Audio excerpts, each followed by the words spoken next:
বন্ধুরা, নড়াইল জেলার সবই নড়াইল জেলা, কিন্তু মাটি সব জায়গায় একরকম না। যেমন নড়াইল যে ফসল হয়, সিংহশলপুর সে ফসল হয় না।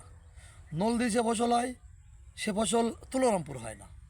আমরা এখন আসছি এই গোবরার পাশে, মির্জাপুর গোবরার মাঝখানে বড়গুলো একটা গ্রাম, সেখানে।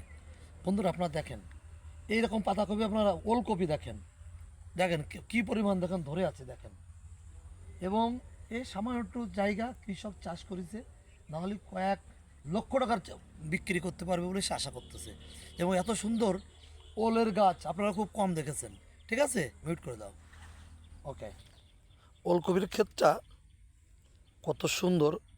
আপনারা এই এই এই এরকম ক্ষেত আপনারা সর্বত্র দেখতে পাবেন না। দেখেন কি নখ নইকে কত সুন্দর টাটকা। এবং আমি আর আমার বন্ধু মোরাজ আসছিলাম, তো বলো দোস্ত ক্ষেতটা ভিডিও করো। দেখেন সবজির দাম কম, তারপরে সে কয়েক লক্ষ টাকা সবজি বিক্রি করতে পারে এখান থেকে। দেখেন সবজি ক্ষেতটা আপনারা দেখছেন, কত সুন্দর ক্ষেত।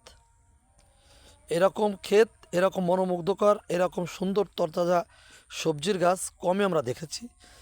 এবং এর সব জায়গায় কিন্তু এটা হবে না। এই এলাকাটা সবজি চাষের জন্য খুব উপযোগী, এই গোবরা বড়কুলো এই এরিয়াটা। ধন্যবাদ আপনাদের। Narail student library, Rupganj, Narail.